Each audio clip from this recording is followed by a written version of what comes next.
Strawberries, strawberries. Everybody get them fresh strawberries. All right. Might not. Love the good and juicy and red and ready to eat. Strawberries, strawberries. Make man a fine treat. Yeah, they do. There we are. And back to the showroom. Bill Levity here hosting Eugene Travels and Tales with just a snippet of the song that got us fired from the best gig ever. What's his name? Rock Lodge in Ucluelet. Yeah, that was a classy one.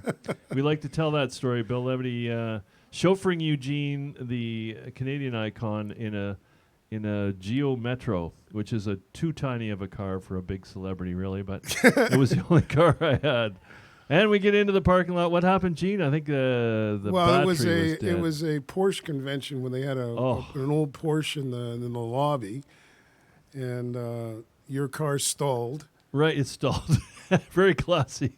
And we had to get a boost. Yeah, I remember. Yeah. Oh, and a Geo Metro kind of, if you cross your eyes, looks like a Porsche. You know, if you go way out of focus. So how are you doing today? We're back at the showroom for installment number 8, perhaps. Yeah, doing fine, Bill. Doing fine. Good. Enjoying Hope the spring. everybody out there is doing fine. You know, keeping safe and stuff like that. You know. Somewhat return to normality, but not really. Not they say really. Be careful. Be careful. Got to be careful still. You know. Of course. So I was thinking, oops, it's not COVID. No, it's not COVID. Not as much French kissing of the little old ladies. I just clear my throat every once in a while before I go to sing. Okay, folks. It's just dust. It's just dust. Yeah, sterilize that man. Oh. Okay.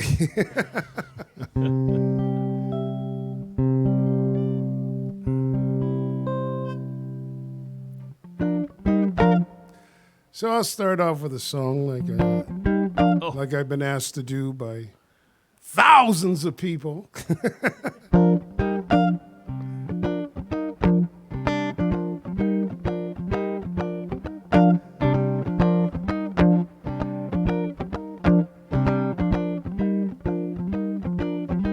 Say, I ain't mad at you. Don't be mad at me. I ain't mad at you, no, no, no. Don't be mad at me. One and one make two. Oh, two and one make three. Well, upon my pistol, upon my watch and chain.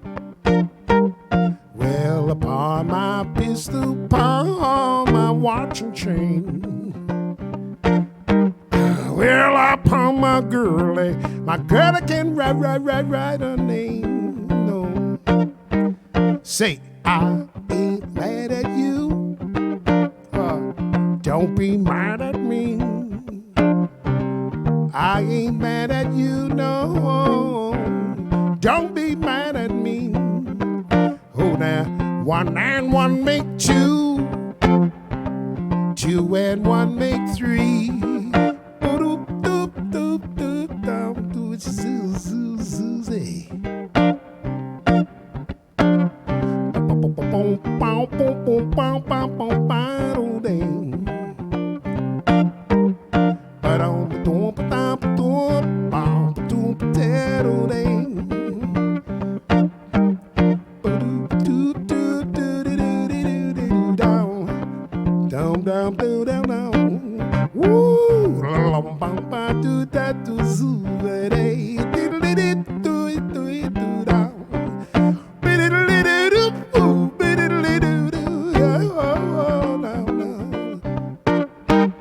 Said I'm going to the river now. Jump on in and drown. Well, I'm going to the river, gonna jump in and drown. Well, my baby don't love me, Lord, she don't want me around. Say, I ain't mad at you. Ha! Don't be mad at me. I ain't mad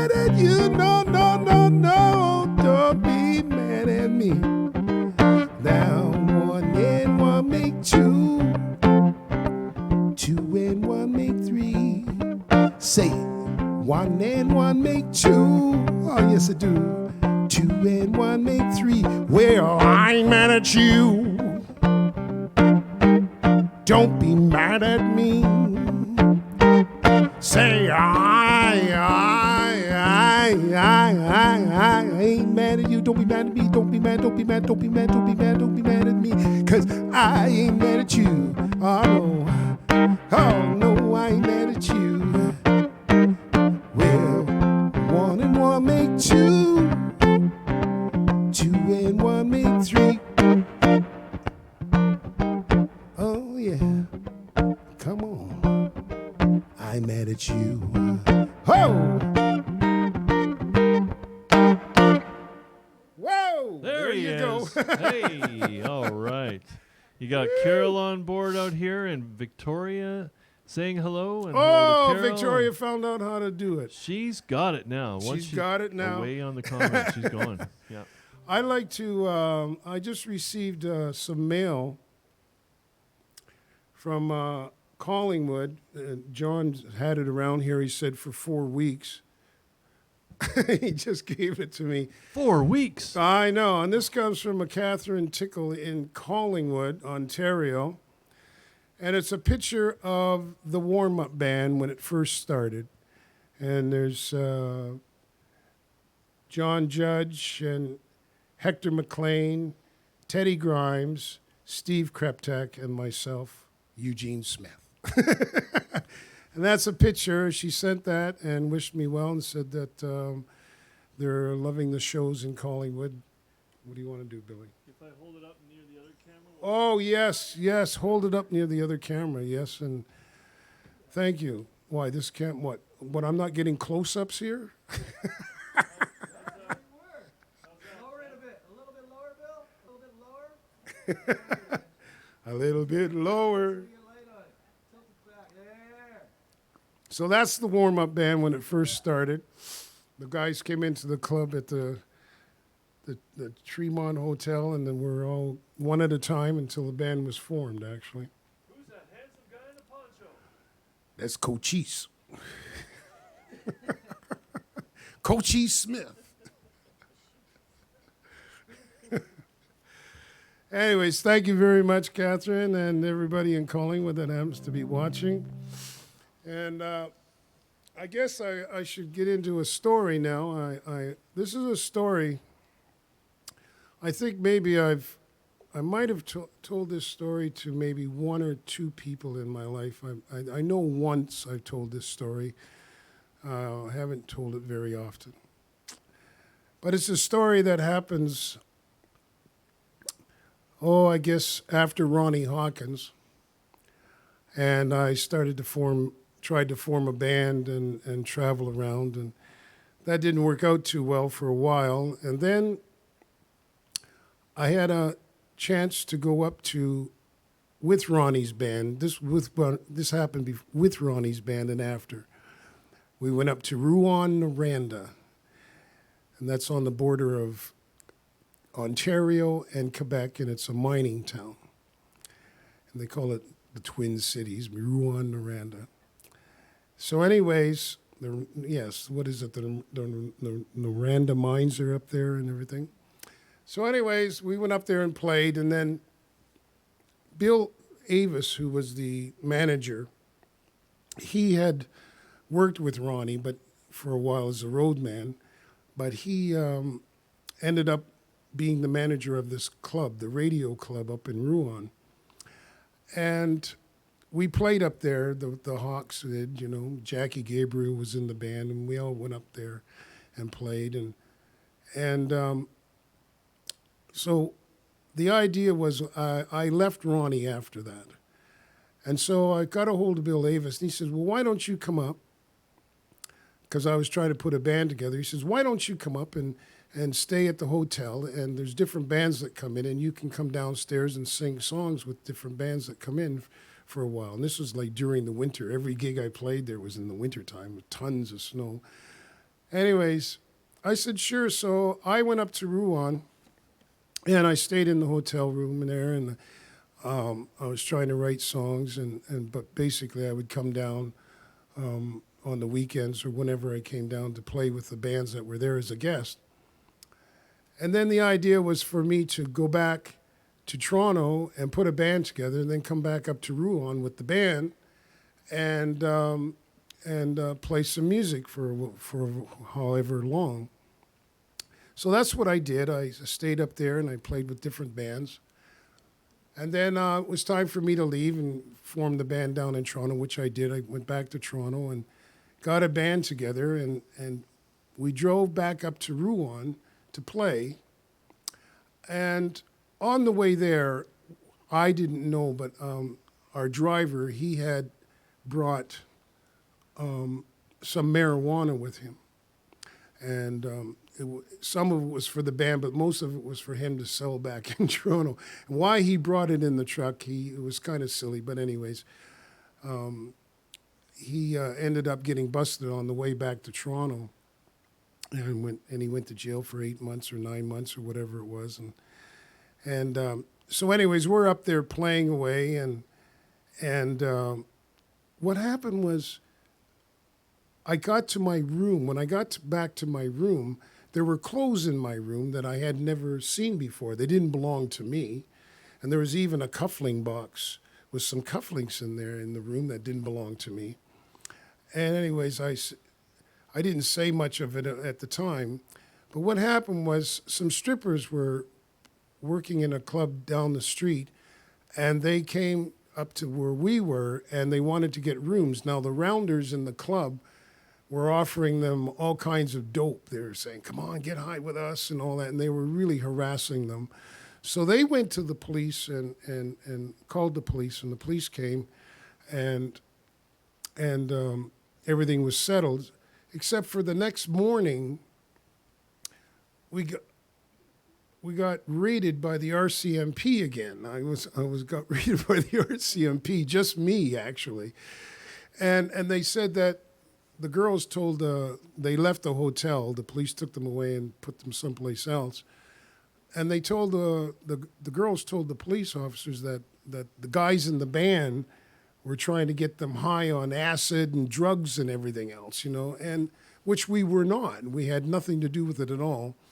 So they came into my room, and they were searching around in my room, and they went into one of the pockets of clothing that was there that didn't belong to me, and they found this envelope, like one of those pay envelopes.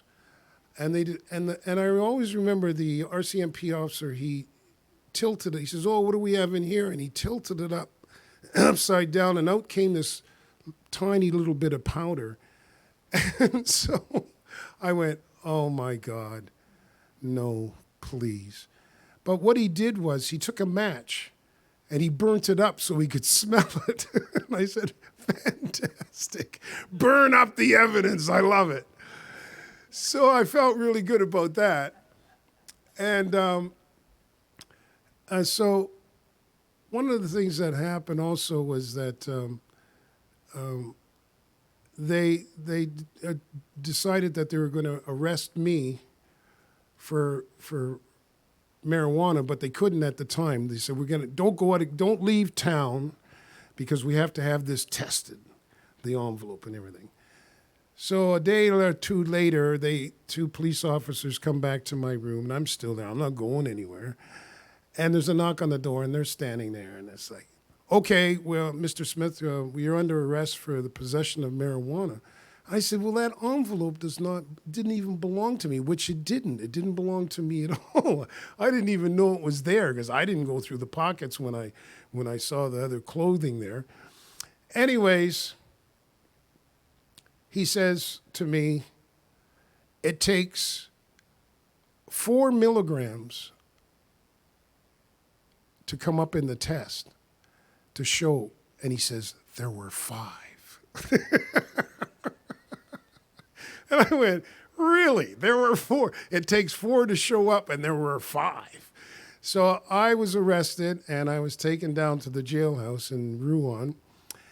And they took me downstairs, and they brought some clothes for me to put on, and boots and everything else. And just as I was getting ready, the phone rang, And what happened was the Bill Avis, the manager of the club, and the band, they put up the $800 to bail me out, so I wouldn't have to go to jail. So I had to, after we left Rouen, I had to go to court in Rouen, and I had to get a lawyer, and my lawyer was from Montreal. I think his name was Mr. Cornemanche. I think that's what it was. Anyways, it cost me $500 for him, and so I go to court. Now, in order for me to leave Ontario to get there, I had to take a bus because I didn't have any transportation at the time. I was just taking the bus. And my lawyer told me to plead guilty and he could get me off with a light sentence or whatever, a suspended sentence, whatever. And I said, but I'm not guilty. I'm innocent of what they're charging me for. That stuff did not belong to me. And the prosecutor, and when we were in court, went, I've got the evidence. And he's got these bunch of thick papers, and he's holding them up going, and the courtroom was filled with people because my marijuana case was a big story back then. It was a big thing in Rouen-Noranda, So every time the musician comes, to Rouen, the courtroom would just be totally packed. So anyways, I had to keep going back and forth to Rouen, and I couldn't start a band because every time I started a band, the musicians in the band would think that I was going to get go to jail, and that would be the end of the band, so they would quit. So it was hard for me to keep a band together, and I kept saying, no, I'm not going to jail, don't worry, But no, they would all quit. So then I was told that the last time for this event, that it would be all over, and I was going to get my bail money back, and so then I get up there. I took the bus up there, and actually no, I took the train actually because I thought I was going to be getting my bail money back, and I could pay everybody off when I got back to Toronto and give Bill his $500 and the rest of the band their money that I contribute. So anyways, I get up there, and my lawyer, he remands the case, which means I have to, he postpones it again. So that means I have to get home, then I have to come back again. And so I got really, really upset. I was pissed. I said, that's it. I said, I'm innocent, and these guys I don't know what's going on. And a lot of it was in French, which I couldn't understand. A lot of it, they talked really fast, but they would say some things in English. But anyways, so I left the courtroom, and I went down to my room, and I sat there for a while. And I went down to the bar, and I was sitting there having a drink, and I got really, really upset. So I went back up to the courthouse, up the hill, and I walked upstairs, and I knocked on the judge's door. And I just knocked on the door, and he was sitting behind his desk. And I said, and he looked up, because the door was open, I just knocked, and he says, yes, can I help you? And I said, my name's Eugene Smith, I said, I was just in your courtroom this morning, and I said, I want to know what the heck is going on around here. I said, my lawyer tells me to plead guilty when I'm innocent, and the prosecutor is saying he's got the evidence to prove me guilty, and I said they told me it was going to be suspended. I would get my money back. It was going to be over today, and he says, well, close the door, Mr. Smith. And so I closed the door. He says, have a seat. So I sat down, and he says, now here's how it is. He says, your lawyer and the prosecutor are very good friends, and they just want to try and keep this case going as long as they possibly can. Because my lawyer told me he wanted more money in order to keep the case going. And I'm going, oh, okay. And so I just said, so what's going to happen now? He says, well, he said, we'll just have to see what happens when you come back. So I said, okay. So I said, well, here's the problem, sir. I said, they told me the case was going to be over today and I'd be getting my bail money back. And I said, I do not have any money to get back to Toronto. And so I said, I'm stuck here and I don't have any money. So he said, well, don't worry, Mr. Smith. He says, I'll take care of your train fare. So I had my train fare paid there, and then when I came back, the court, they paid my train fare back to Rouen, and my case was not held in the chambers, in the courtroom. It was held in the judge's chambers, and there was the young RCMP officer who had arrested me and his buddy, and my lawyer and the prosecutor and the judge. So what happened at the end was the judge says, okay, here's what we're going to do. We're going to sentence you for 6 months. He said, you'll be on probation for 8 months, and then we'll wipe it off the records. And I said, okay. I said, okay. So he gave me more money to get back home on the train, and it was all settled. And he says, within a year, it'll be wiped off the records. And so I went back. I was supposed to report to a probation officer in Quebec, in Rouen, but I never did have to. And, of course, it was all wiped off the records a year later. And that's my story from Rouen, Noranda. That is so bizarre, isn't it? I mean, how justice can go so awry. And what a good look into the real world of lawyers. Let's keep it going. Well, it was an experience. It really was. I mean, I got to know a lot of people there, French people, being English people. I had a really good time. They were a lot of fun, really friendly, and treated me really well. But I was a celebrity in the courtroom for sure. Early. And Rob Russlin came along, Gene, just in time to hear you getting out of jail. So as far as he knows, you're a criminal. That's right. Didn't quite get the whole story. How you doing, Rob? I like to. I had a visit from my son today, Damon, up in Royston, and his family, his wife made me a chocolate cake for my birthday, which is coming up on the 30th. And I'd like to thank the whole family for thinking of me. I got a deck of cards and a card. Thank you, Mitzi and Craig and Tash and Damon. Thank you very much. And I've already had a piece of it, and I'm sharing it with people. Ooh. I always said I would never share a chocolate cake with anybody, just like Long John doesn't want to share his apple pies that I make for him. I'm like that with chocolate cake, but I'm sharing it. I'm sharing it today. Nice. And thank you very much. So,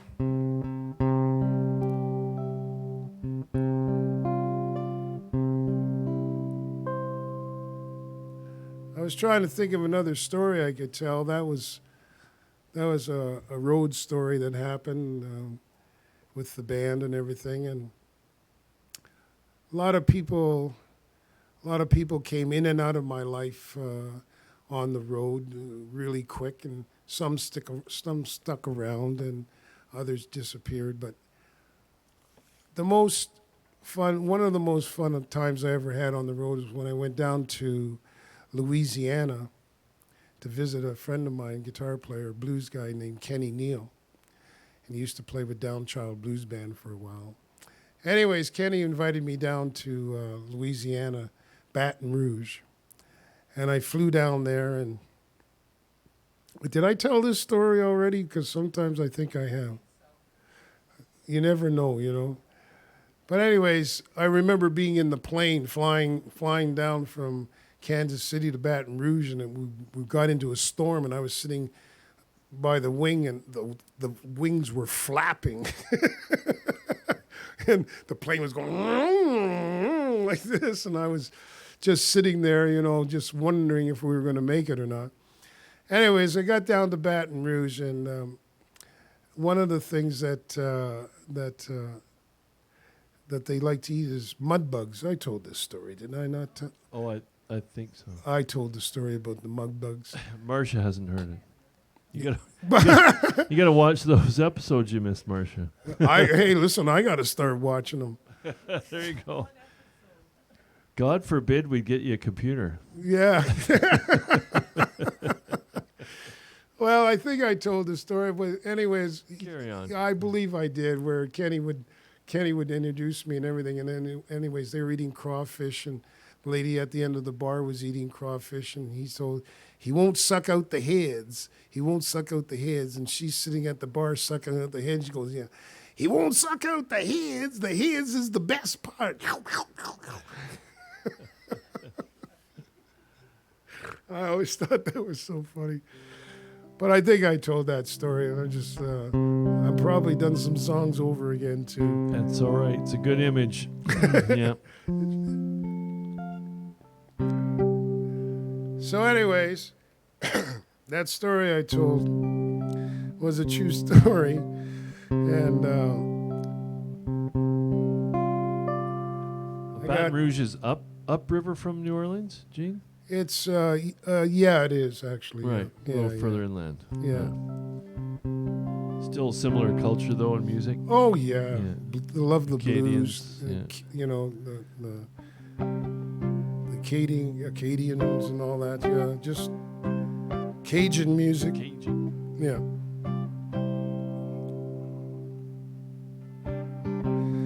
Okay, I'll try one more here and see what goes on.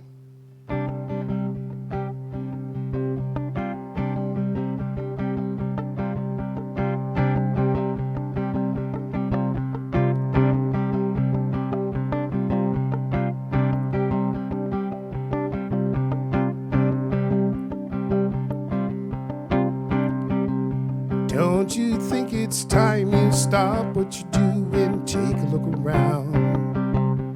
See how others are behaving. Take a look underneath that dirty cloud while you daydream your life away. You'll find they're misbehaving. The world and its folk, they're looking for another bright spot. Well, they bother here today, gone the next. Well, it seems so very futile. Well, it's up to the Father. It's up to you. It's up, oh, now to you.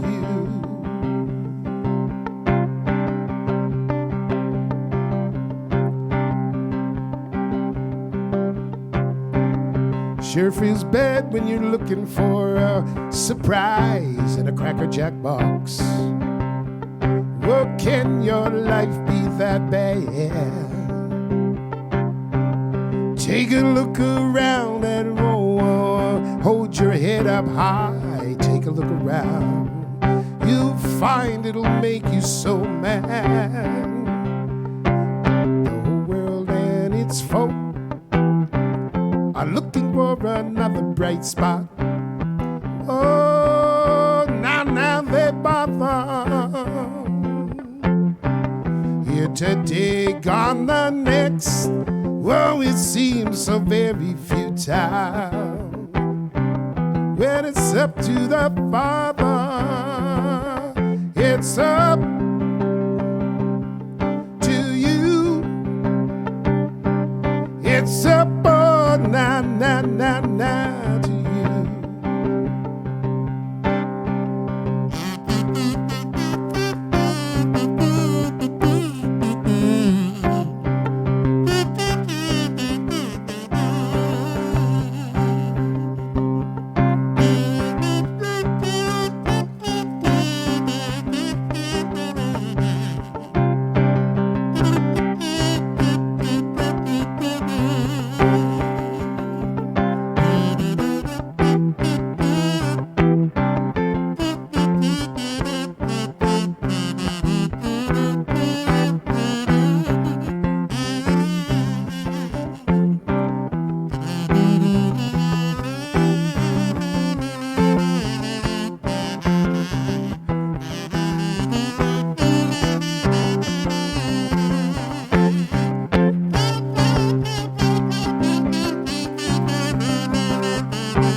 why bother?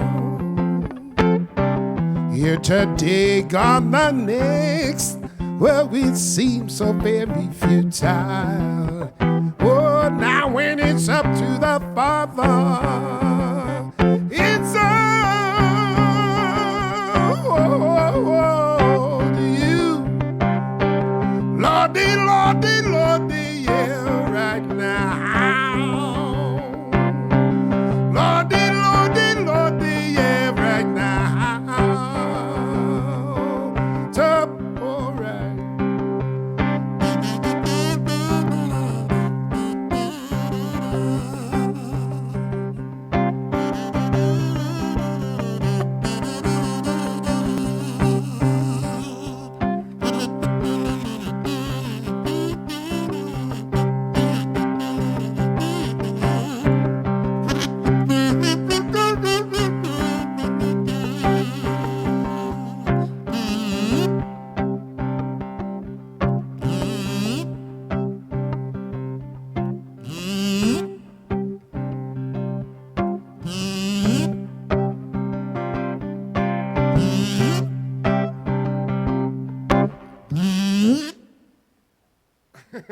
There we go. Gene, all right.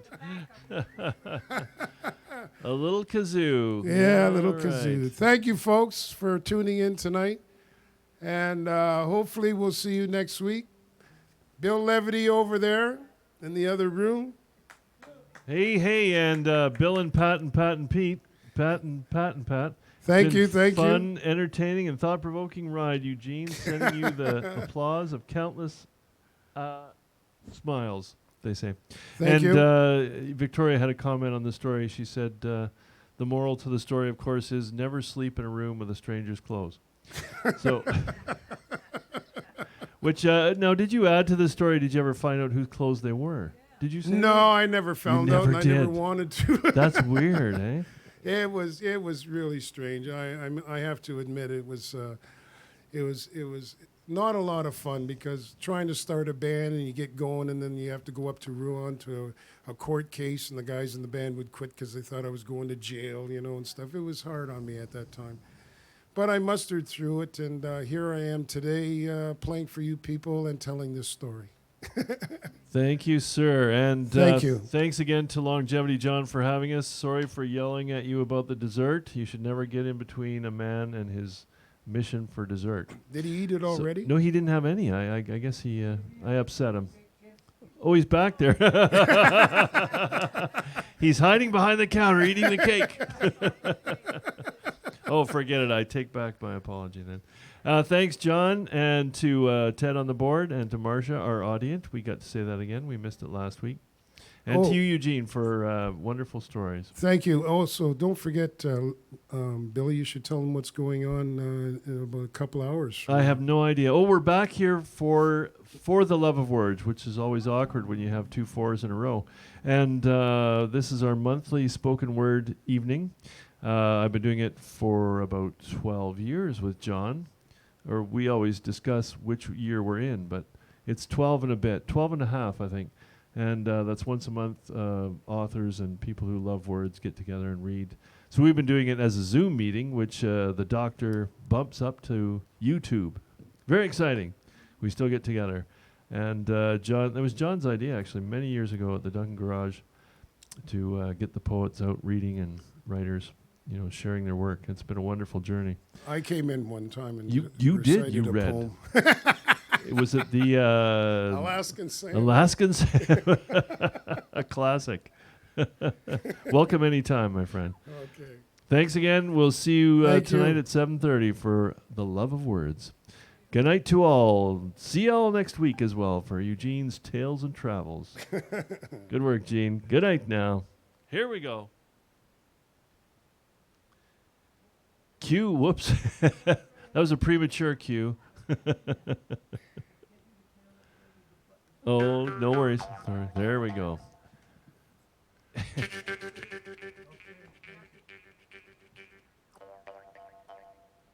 Strawberries, strawberries. Everybody get some fresh strawberries. All right. Strawberries, strawberries. strawberries. Everybody got them fresh strawberries. All right. Love the good and juicy and red and ready to eat. Strawberries, strawberries. Make mighty fine treat. Yeah, they do. I say they do. Yes, they do.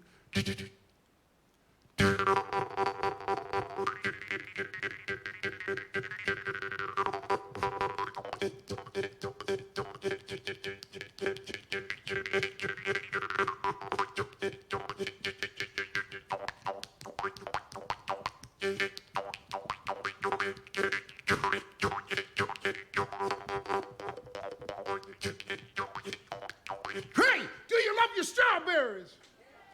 No, do you love your strawberries? Me too.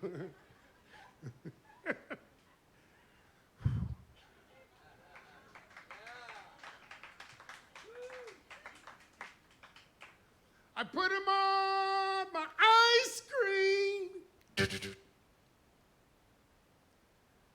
I put them on my oatmeal.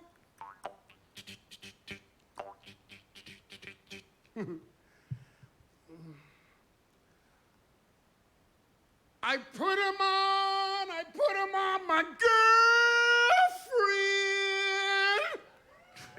girlfriend. What are you laughing at? I put them on your girlfriend. Not so funny now, is it? Oh, well. Whatever Lola wants, I say Lola gets. And Lola wants strawberries, strawberries. Yeah, she wants them. Yes, she do. Woo! Yeah, strawberries.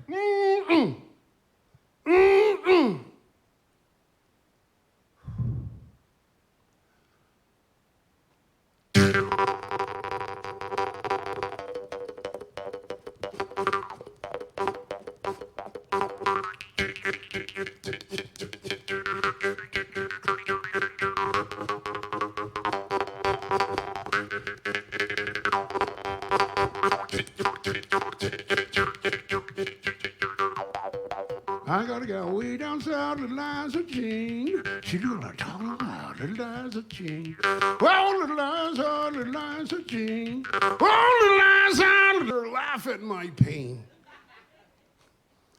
Jean.